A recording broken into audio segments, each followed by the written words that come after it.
So sad, sleeping, diminished is the word I use. Just seeing your child diminished is, or not thriving, not thriving. That's Karen. She's one of my sister's closest school friends, which means she's been a friend in my world for a very long time too. We've laughed around a lot of the same dinner tables and pickleball nets. A few weeks ago, Karen sent me a special request for a feral ep on injury. I invited myself over for a quick chat about it. Injury is such a broad topic, so I wanted to get a little bit more context. I'm bringing you into our chat now, and this way, it's like you and I were hearing this context for the first time together. Life is pretty good for us, and we had a great holiday in February this year. We came back, and then my son Henry had an accident at school. The accident was a head injury, and it was a huge impact. I guess it's a bigger impact than I thought it would be. You mean physical or everything? Psychologically, a big impact on the family, obviously massive impact on him. He's going to be okay. And Can you tell us what happened? So it was in the classroom, and I don't know if you've ever heard of chokeholds, kids getting each other in the chokehold. Oh, right. Yeah, it's a kind of ridiculous thing. It's been around for a long time. Right. And so his friend, they were doing chokeholds on each other. And so it's a fun thing. It's a fun, dumb thing. It was consensual. And his friend did the chokehold on his mate, and his mate tapped out because that's what you do. Okay. And then when his mate did it to Henry, it worked. So he passed out.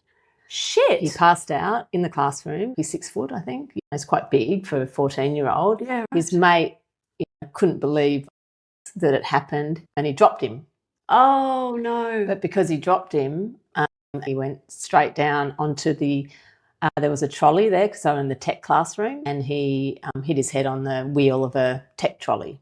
So he passed out, massive injury, ambulance. So that was the event, and then hospital, and then overnight neurologists, and so he had a brain bleed. So it wasn't just a concussion; it was quite severe. Two brain bleeds. Karen, I'm so sorry to interrupt. I'm really, as your friend, I'm really sorry. This is full on. Yeah, it was full on. My husband went to the school, got in the ambulance. I turned up to the hospital. So all that emergency, it's full on, but you just sort of go through it.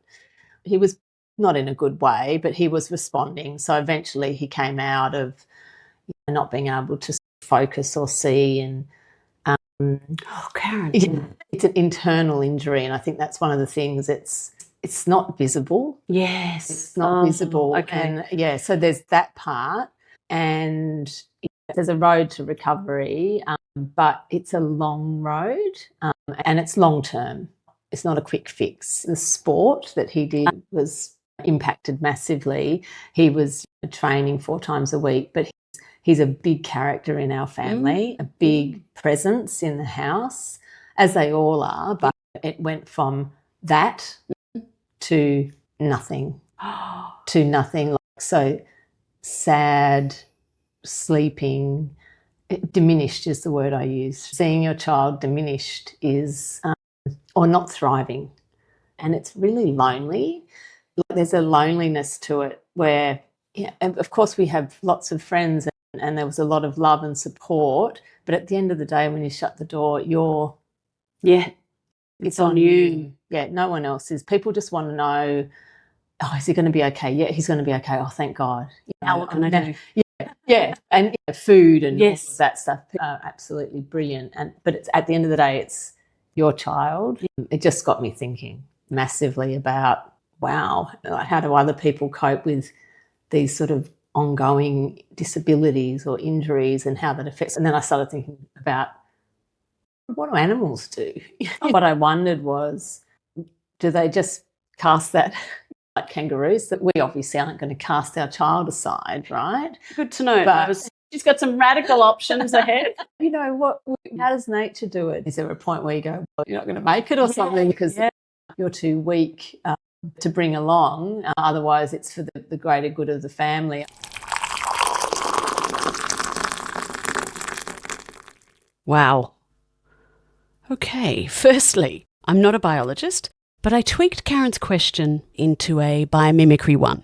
How does nature solve this, and what might we learn or borrow from it?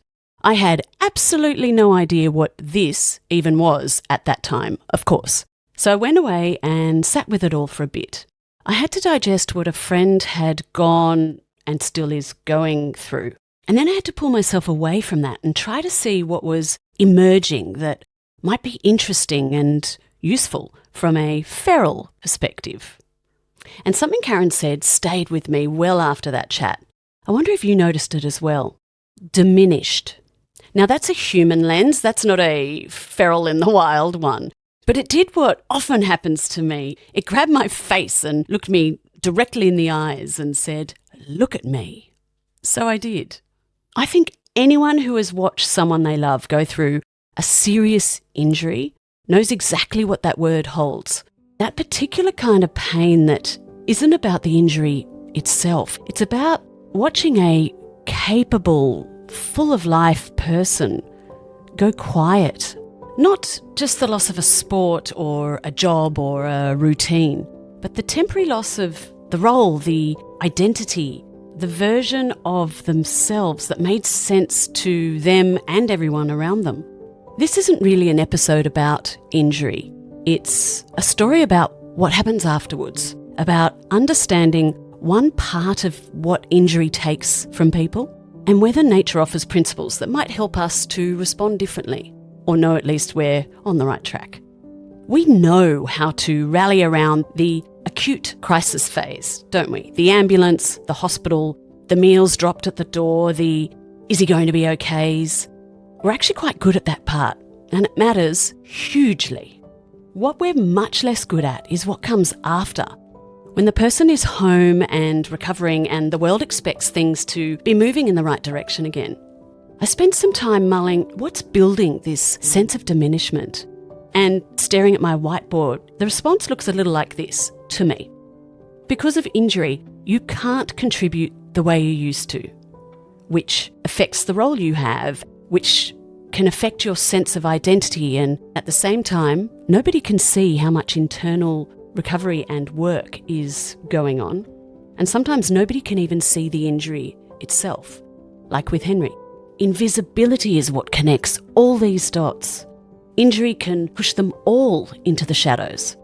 And I'm starting to wonder if this invisibility might be adding to some of that sense of diminishment that Karen had described so precisely. And that's the thing I went looking for in nature this time. Something slightly different, not how nature handles the crisis, but how nature handles what comes after. Now, nature isn't trying to solve for diminishment, but it absolutely deals with these underlying challenges: disrupted contribution, internal recovery, hidden state.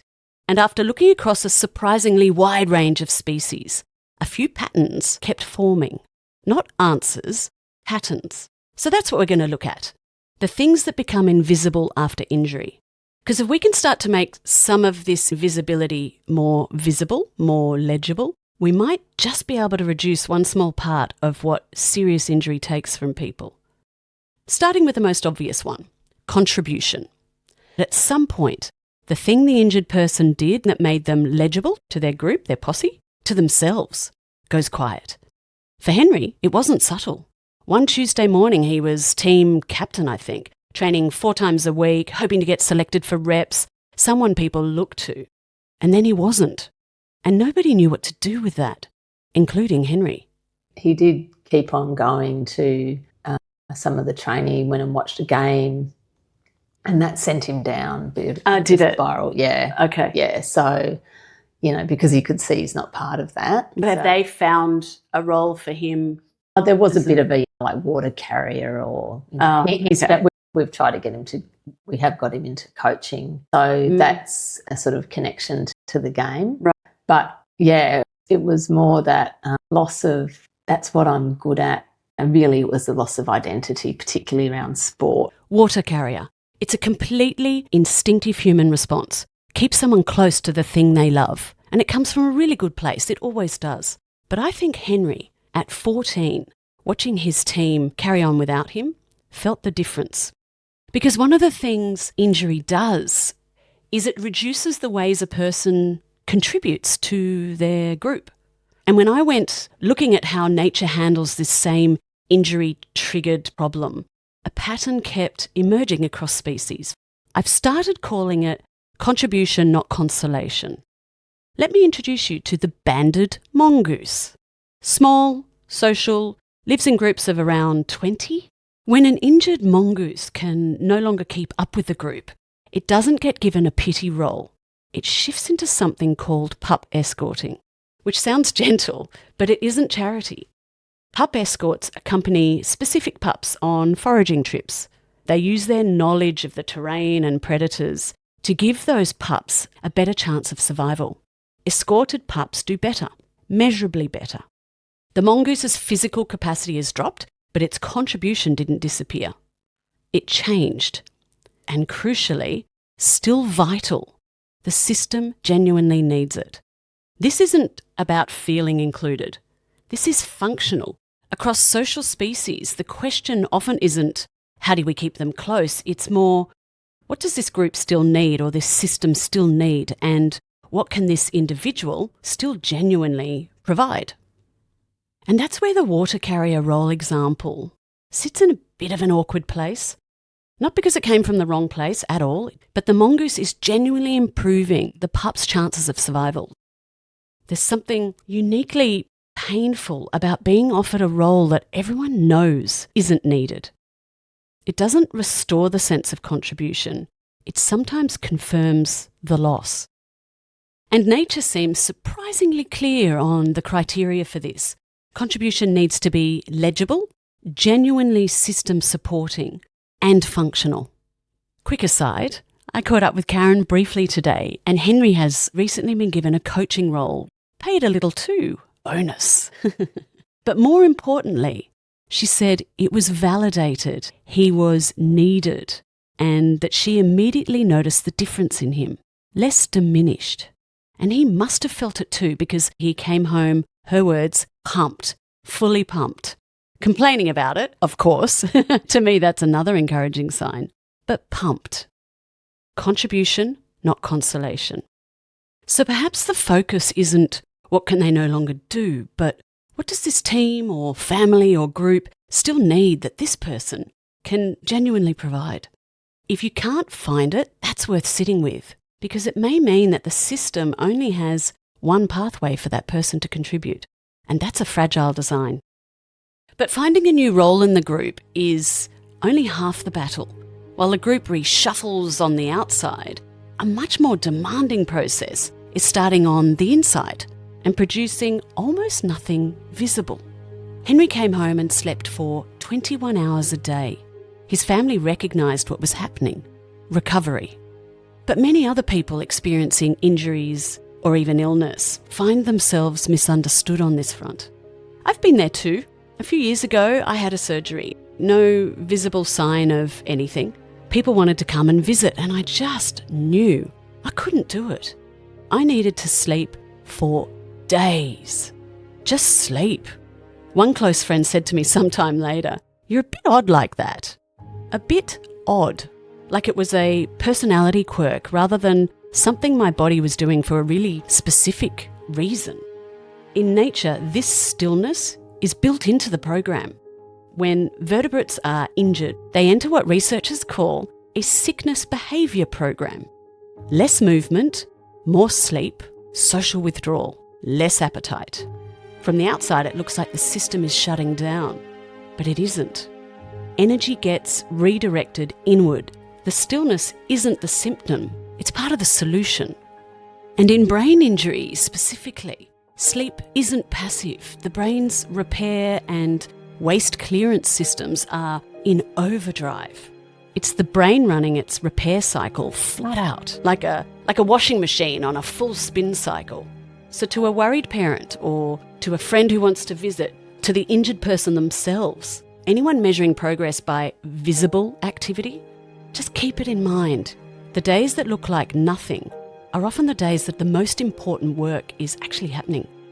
So if you're in injury recovery mode right now, I have a certain friend in mind if they're listening, stop asking yourself what you've achieved today and ask what you're rebuilding today. Those are radically different questions. One judges, one recognises. And the rebuilding, that is not time off from work. That is the work. And when the injury itself is invisible, I think it amplifies the whole experience, and not in a great way. When I severed my Achilles a few years ago, weekend warrior netball, anyone, I was in a boot and on crutches for weeks. It was an adjustment for sure. And I've since lost the ability to properly spring off that leg now. No more pogo Pia, if ever there was a dream. After sleeping for days, of course, I was able to get on with it. People gave me a wide berth. They could see it, right? They adjusted. They held doors. Nobody asked me to carry anything. The signal was there and the world responded to it. Towards the end of boot era, I remember, I went to Laneway Music Festival and discovered an unexpected upside. The boot created space in the crowd. We got core positions. Visible injuries come with signals. Invisible injuries don't. And that's what can make them so isolating.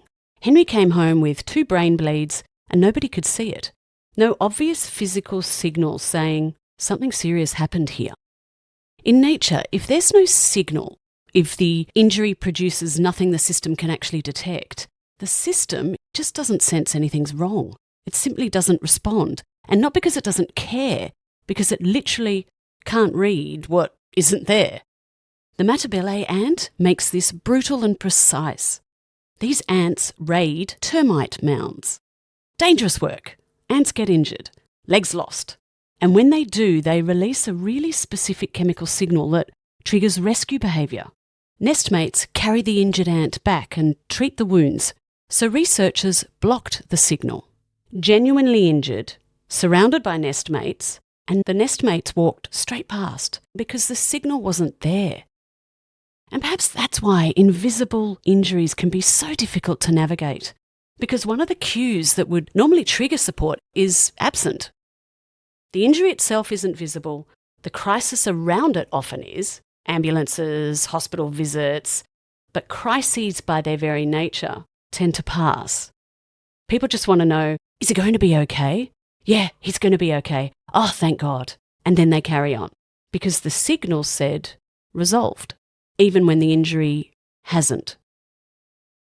Meanwhile, back on the home front, an injury can surge through a connected family or system, like a mini tsunami. Not a violent crash, a surge, the kind that reshapes everything that it touches. Dolphins stay at the surface with an injured member, missing dives, missing meals. Wolves bring food back to the den. There are anecdotal reports of wolves gorging on a kill and then travelling back and regurgitating that meat back up for injured wolves. The honeybee hive detects the gap and reshuffles. Other bees change roles to cover what's no longer being done. Human systems do it too. Families contract, friends, siblings, colleagues, everyone shifts in response. So, the kids, they're teenagers, got their lives going on. No one was going out. Everyone was just hanging around, not being told to, just organically wanted to be around. It was pretty special. Hanging around, not in a we're lost, we need direction kind of way. It sounds like it's more like we're hanging around to just be there. Oh, Karen. Yes, you could feel the love. Just that weird feeling of COVID where no one was going out. And Charlotte, she did this amazing thing where she went into it. He's really messy, incredibly messy. And she went into his room and completely tidied up every single bit of, my friend called it, that's her love language. Is it appreciated? Or oh, I appreciated it. I loved it. Any point where you yourself felt this is actually nature's instinct kicking in? Yeah, that's the mother thing. The instinct was, as soon as I saw him, nothing else mattered. Yeah. For those few hours, that was the instinct. That's primal. Wow, this is, primal. It was primal. And underneath the social scripts, the not wanting to intrude, the not knowing what to say, the biological wiring is still there, and sometimes under enough pressure it comes through. That's not a strategy borrowed from nature. That is our nature. The invisibility cloak that's wrapped itself around this entire episode has one more victim to name, and it's the quiet losses in that wounded system that no one necessarily sees and nobody names and nobody makes a meal for. When you have kids, you have to carpool everywhere, and it's kind of a bit of a pain in the ass, really. As they get older, you kind of want to spend time with them, right? Yeah. Time in the car with him, one-on-one time, driving out to God knows where, him and his mate, and you'd talk about all stuff, music and all of this, and that loss of connection, like that for me, it's, what am I going to do now? Karen had lost something too. One of her arguably favourite roles, footy Uber driver, had gone. A quiet thing that used to happen every week, one-on-one time in the car, just as he is getting older and those moments become rarer. Nobody sent a meal for those drives. Nobody asked about them specifically. The role was just gone. And it's often not just the parents. She was impacted quite a lot because people would ask her all the time. At the time, she had to come home from school a couple of times. Just suddenly Charlotte's the spokesperson. She's the point of inquisition. And she's like, I'm a 14-year-old girl who's dealing with dealing with my own. Yeah. When injury arrives in a family, siblings' roles can shift too. Suddenly, someone becomes the spokesperson, fielding questions in school corridors. Lives get quietly rewritten by someone else's injury, growing up a little faster than planned. To me, the injury is often a solo event, but the recovery is collective. Before we close, I want to go back to the question Karen asked me at the very beginning, otherwise I'll get in trouble. The one that started all of this. I did have a little look, and it seems sometimes nature does let individuals go. There are situations where the cost of carrying an injured individual outweigh what the system can absorb, but it happens less often than you might expect. Across wolves, dolphins, chimpanzees, elephants, temporary injury or impairment doesn't automatically cancel membership. The group often holds the place open. Not forever and not unconditionally, but longer than you might think. This episode has not really been about injury itself. It's about what injury makes invisible. Contribution, recovery, the injury itself, and the quiet ways systems have to adapt around it.